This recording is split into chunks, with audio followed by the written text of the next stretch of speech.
¿Qué nos interesa conocer de estos conceptos fundamentales?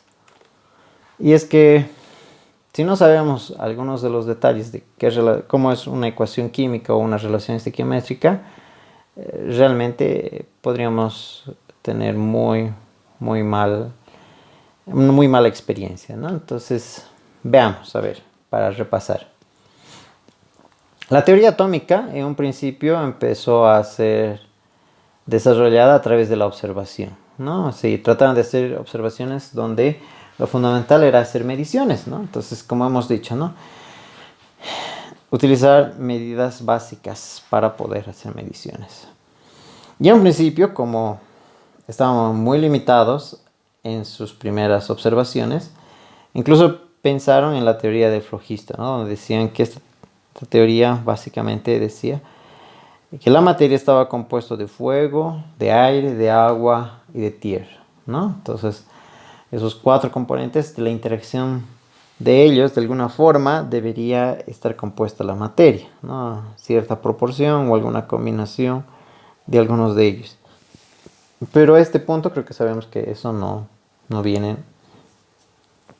es un concepto que lo asumimos, ¿no? Entonces, para ello primero debemos definir lo que es un elemento, que es algo que no puede dividirse en sustancias diferentes, y un compuesto, que es la combinación de más de un elemento, ¿no? Entonces, un compuesto tiene propiedades distintas a lo de sus elementos, mientras que una mezcla de elementos simplemente conserva las propiedades individuales de cada uno de ellos. Y aquí hablamos un poquito de la teoría del flogisto, cuando decíamos que a ver cómo podemos entender el tema de materia, de algo de energía, etcétera, ¿no? Entonces, esta teoría decía, ¿no?, que si ponemos zinc más calor, hay unas cenizas de zinc más algo denominado flogisto, ¿no? Entonces, o sea, algo más había, ¿no? ¿Qué me refiero? Que, por ejemplo, agarraban el zinc, medían una masa, le ponían calor y veían que le ocurría algo, ¿no? A las cenizas de zinc volvían a medir y decían, no, o sea, estos valores no coinciden. Entonces, tiene que haber algo más en eso, ¿no? Entonces, una cantidad tal vez de agua o de tierra, etcétera. O sea, algo tenía que pasar. Y el proceso inverso era interesante, ¿no? Cuando las cenizas de zinc más carbón y ponían al calor, les volvía a aparecer el zinc. Entonces, ¿qué ha pasado? O sea,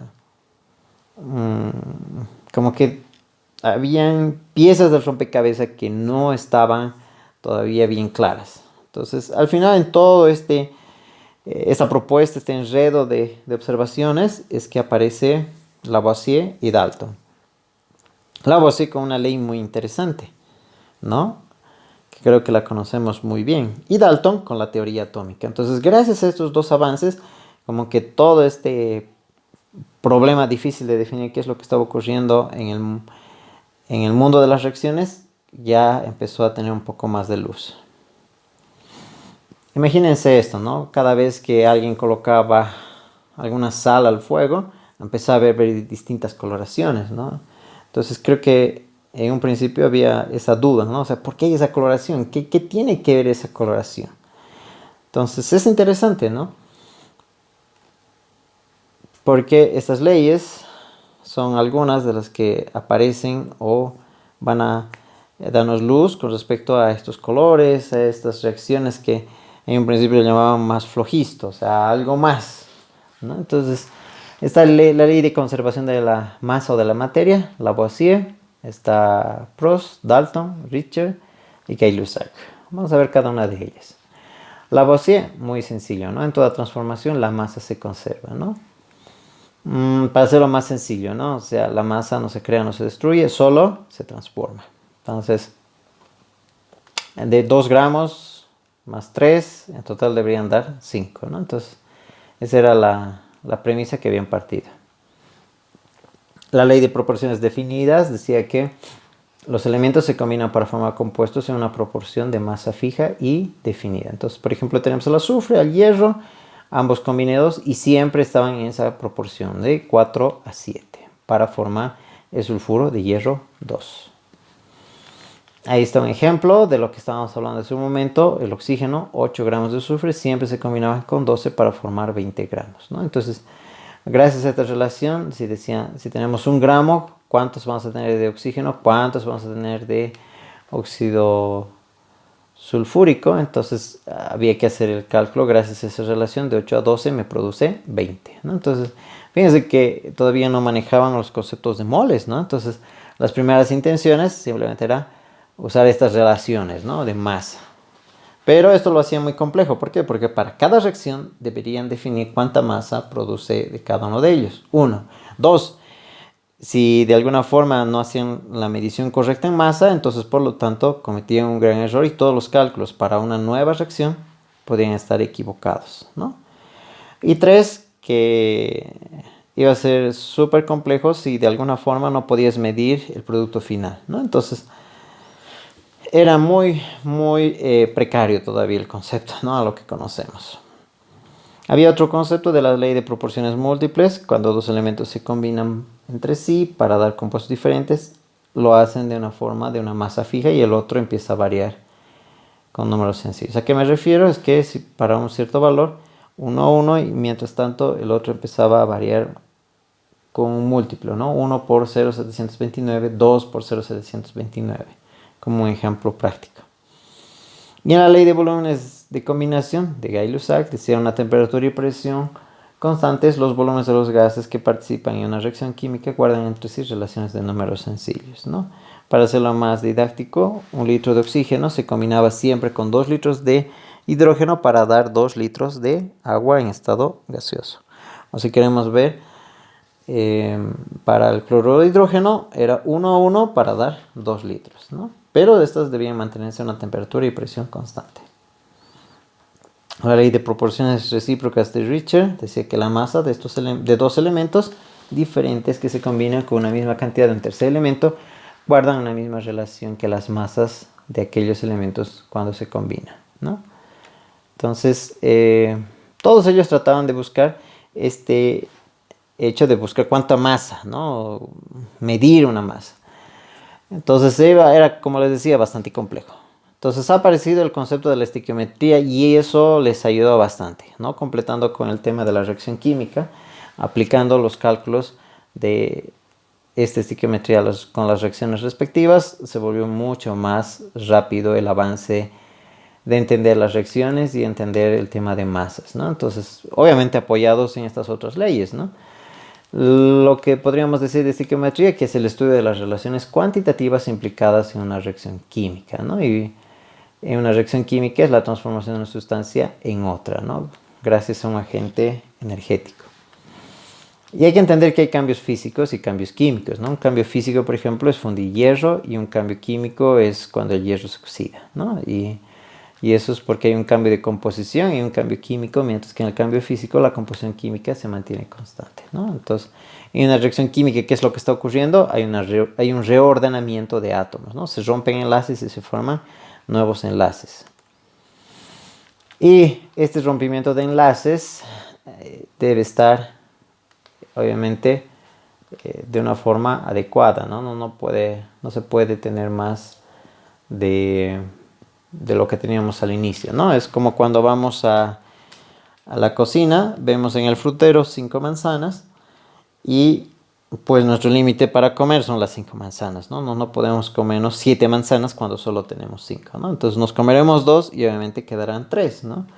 Y al final el total sigue siendo las 5 manzanas, ¿no? Entonces todo está perfectamente balanceado, como diría Thanos. Entonces no podría desaparecer o aparecer masa en el sistema. Entonces de eso se trata la estequiometría, ¿no? Es que todo se mantenga perfectamente equilibrado, cada reacción química. Y para ello se ha expresado nuestra reacción y debemos aplicar la conservación de la masa y la conservación de cargas eléctricas, ¿no? Entonces ahí tenemos un ejemplo de una reacción: nitrógeno más hidrógeno nos da amoníaco, ¿no? Entonces, cuando escribimos los elementos que corresponden a nitrógeno e hidrógeno, nos genera amoníaco. Pero el número de hidrógenos en el lado izquierdo, si no hubiéramos colocado estos números en rojo estequiométricos, pues no nos hubiera servido de nada, ¿verdad? Porque hubiéramos tenido 2 nitrógenos al lado izquierdo y solo 1 al lado derecho. 2 hidrógenos al lado izquierdo y 3 al lado derecho. Entonces ahí aparecen los coeficientes estequiométricos, ¿no? Para mantener esta conservación de masa, ¿no? Cuando aumentamos estos números va a haber 2 en el lado izquierdo de nitrógeno, 2 en el lado derecho, correcto. 3 por 2, 6 en el lado izquierdo, 2 por 3, 6 en el lado derecho, correcto. Entonces, fíjense que ha mantenido el equilibrio, ¿no? Se ha reportado el equilibrio de Thanos. Y cuando ocurre una ecuación química siempre hay algunos detalles, ¿no? Subíndices son los números que aparecen como números pequeños. La flecha usualmente nos indica si está en un sentido la reacción. Si fuera en doble sentido estaría en equilibrio. Hay un coeficiente que son los números delante de los compuestos químicos. Lo usual que en el lado izquierdo ponemos los reactivos, en el lado derecho ponemos los productos. Y a veces encima de la flecha se colocan algunos catalizadores o cosas en específico en la parte inferior como condiciones. Puede ser la temperatura, la presión, los solventes, etc. Eso es lo clásico de encontrar una ecuación química. La flecha, como hemos dicho, indica qué es lo que se produce o el sentido en todo caso hacia dónde se produce. Y ahí están algunos detalles que había mencionado, ¿no? De los que aparecen en una ecuación química. Y ahí está, ¿no? Fíjense un ejemplo para la reacción del cobre más 2 iones plata. Nos da cobre más 2 y 2 de plata. Fíjense que ha habido también un equilibrio en el tema de electrones, ¿verdad? O protones, perdón, electrones. Dos electrones en el lado izquierdo y en el lado derecho también debería haber una carga de más 2, ¿no? Entonces, ese balance de carga debe estar también correctamente expresado en cada vez que escribimos una ecuación química y debe estar correctamente igualada. Si tenemos una combustión, propano, fíjense en el ejemplo que está en amarillo, y C3H8 reacciona con oxígeno y debe estar produciéndonos CO2 más agua. Pero, otra vez, debemos igualar. Y esos números muchas veces no son números que podríamos decir en todas las veces los mismos, ¿no? Tenemos que mirar formas de igualar la ecuación. Y eso nos han enseñado antes de ingresar a la universidad. Puede haber el método de tanteo, el método ion-reducción, el método algebraico, etcétera, ¿no? Entonces debemos elegir un método para poder hacer esta igualación adecuada. Algunas veces aparece un subíndice debajo de los compuestos, lo que vemos en paréntesis, donde nos da el estado físico, ¿no? Puede ser disuelto en agua, como es acuoso, S de sólido, G de gaseoso y L de líquido, ¿no? Entonces puede darse el estado físico. En los ajustes de ecuaciones, fíjense, ahí está, y necesitamos igualar, ¿no? Si hay 4 hidrógenos en el lado izquierdo, 2 en el lado derecho, entonces necesitamos 2, ¿verdad? Entonces, para igualar estas ecuaciones, lo clásico en combustión es que igualemos todos los componentes y al último igualamos el oxígeno, ¿no? Entonces, podemos realizar un procedimiento al tanteo y después de realizar este tanteo, podemos ir igualando para cada uno de para un solo compuesto y podemos ir viendo, ¿no? Cómo va cambiando todos los valores y al final encontrar nuestra ecuación respectiva, ¿no? Metano más 2 de oxígeno nos produce CO2 más 2 de agua. Ahí está el concepto de mol y es aquí donde prácticamente la química llega a ser comprensible para todos. El número de Avogadro, 6.022 o 23 por 10 a la 23. Y esta masa molar es la masa atómica representada en gramos, ¿no? Entonces esa masa molar es la que aparece en las tablas periódicas, ¿no? Y el mol podemos decir que es la cantidad de sustancia que contiene tantos átomos como hay exactamente en 12 gramos de carbono del isótopo 12 del carbono. Entonces, gracias a que hay esta masa o peso molecular, masa atómica, si se trata de un átomo, podemos ahora hablar de los pesos atómicos, ¿no? Entonces, buscamos en una tabla periódica cuánto es el azufre, 32, del oxígeno 16. Si hay 2 átomos de oxígeno, 2 por 16, hacemos la sumatoria, 2 por 16, 32 más 32, 64 unidades de masa atómica. Si queremos expresarlo en gramos por unidad de mol, va a ser gramos por mol, ¿no? Entonces, un mol de CO2 son 64.07 gramos de CO2.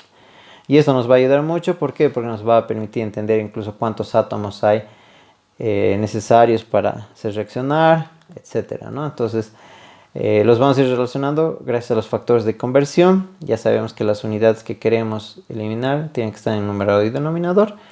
Y por otro lado, los factores que hemos aprendido. Por ejemplo, un mol tiene 6.023 o 6.022 por 10 a la 23 átomos, ¿no? Entonces, se ha vuelto ya la química mucho más fácil, ¿no? Y otro concepto importante es el reactivo limitante, ¿no? Cuando ocurre una reacción, usualmente se coloca no necesariamente en relación estequiométrica de los reactivos, ¿no? Se pone algunos en exceso. Entonces, aquel que está en exceso, obviamente, no reacciona, entonces aparecerá al final junto al producto, ¿no? Entonces, el nitrógeno, por ejemplo, en este ejemplo, perdón, el óxido de nitrógeno, en este ejemplo, o monóxido de nitrógeno es el reactivo limitante y el oxígeno es el que está en exceso, ¿no? En el dibujito de moléculas. Y al final, obviamente, vamos a tener al dióxido de nitrógeno más el oxígeno que no ha reaccionado. Entonces, gracias a que hay una cierta cantidad, como dice su nombre, limitante, esta va a definir el número mínimo, por lo menos, para poder reaccionar, ¿no? Ya que el que va a estar en exceso se va a quedar presente ahí en el sistema. ¿Cómo vamos a determinar el número de reactivo limitante? Esto también lo conocen, es solo un repaso.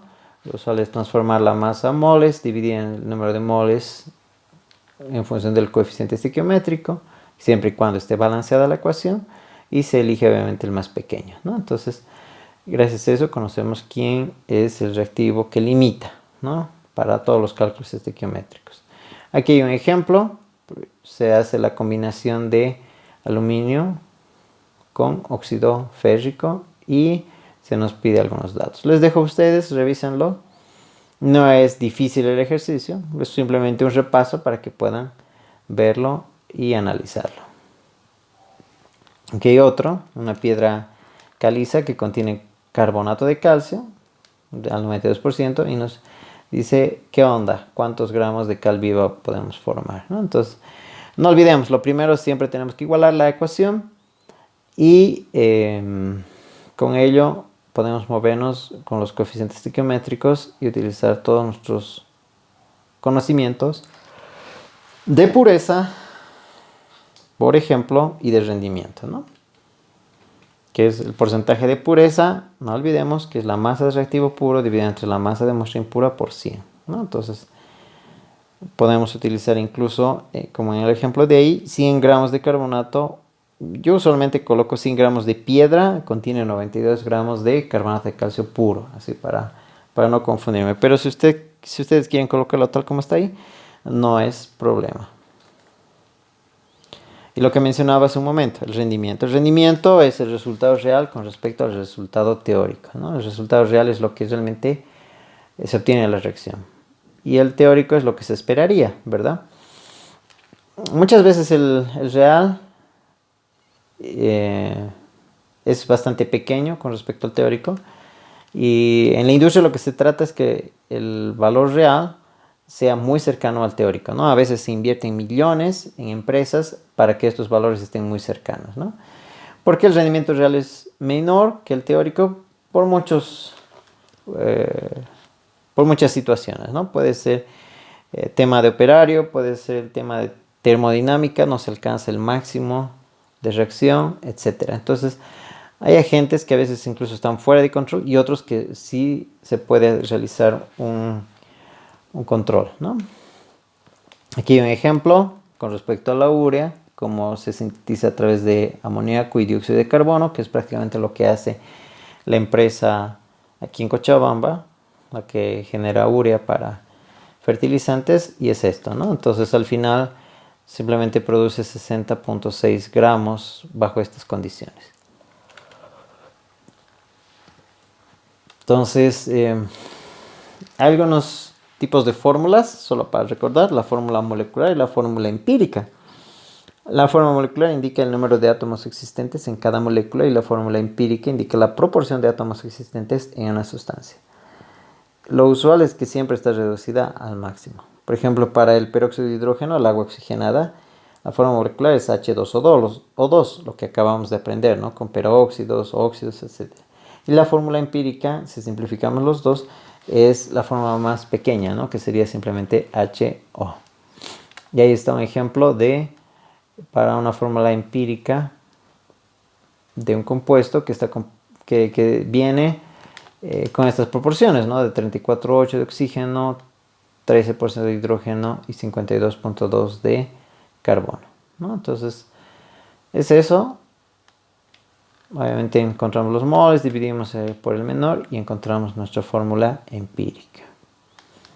Y bueno, ese es el repaso que quería que tengamos, que nos introduce básicamente a la temática de equilibrios en disolución, ¿no? Primero necesitamos recordar muy bien la nomenclatura, un poquito de los factores de conversión, vamos a ver también el tema de distintas temperaturas y si en algún momento aparecen ecuaciones químicas donde necesitan hacer los balances, necesitamos recordar cómo hacer la igualación respectiva y con ello estamos preparados para enfrentarnos al capítulo 1 y etcétera, lo que venga, ¿no? Entonces, son bienvenidas las preguntas al grupo de WhatsApp como hemos quedado y pues nos vemos en la siguiente clase. Chao.